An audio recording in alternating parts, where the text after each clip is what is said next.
মাননীয় সভাপতি আমাকে আবার বক্তব্য প্রদান করার সুযোগ প্রদান করে। মাননীয় সভাপতি, গণমাধ্যম একটি অসুখ নির্ণয়কারী, কিন্তু চিকিৎসা দিয়ে সেই অসুখ সারানোর ক্ষমতা রয়েছে শুধুমাত্র গণমাধ্যম সরকারের কাছে। গণমাধ্যম শুধু দুর্নীতি খুঁজে বের করতে পারে, কিন্তু সে যে দুর্নীতির সাথে জড়িত আমলার সম্পদ বাজেয়াপ্ত তাকে কারাগারে পাঠাতে পারে না। মাননীয় সভাপতি, কালকে যদি গণমাধ্যম নীরব হয়ে যায়, তবুও সরকারের আইন বিচার বিভাগ কিন্তু থেমে থাকবে না। কিন্তু কাল যদি সরকারের আইন বিচার বিভাগ থেমে যায়, তবু হাজার গণমাধ্যম মিলে একজন দুর্নীতিবাজকে ঠেকাতে পারবে না। মাননীয় সভাপতি, আমাদের দলনেতা যে যুক্তি খণ্ডন করেছেন, যেখানে আমার প্রশ্নের উত্তর দেওয়া ছিল যমুনা টিভি তো শুধু সংবাদ প্রদর্শন করছে, কিন্তু দুর্নীতিবাজকে যে ধরলো, দুর্নীতিবাজকে যে প্রতিরোধ করলো, সেটা তো আমি দেখলাম না।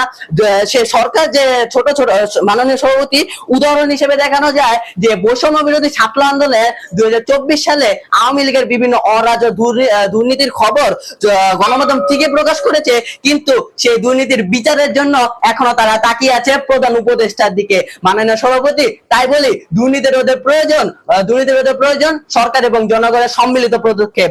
এই বলে আমি আমার বক্তব্য শেষ করছি। ধন্যবাদ মাননীয় সভাপতি, ধন্যবাদ।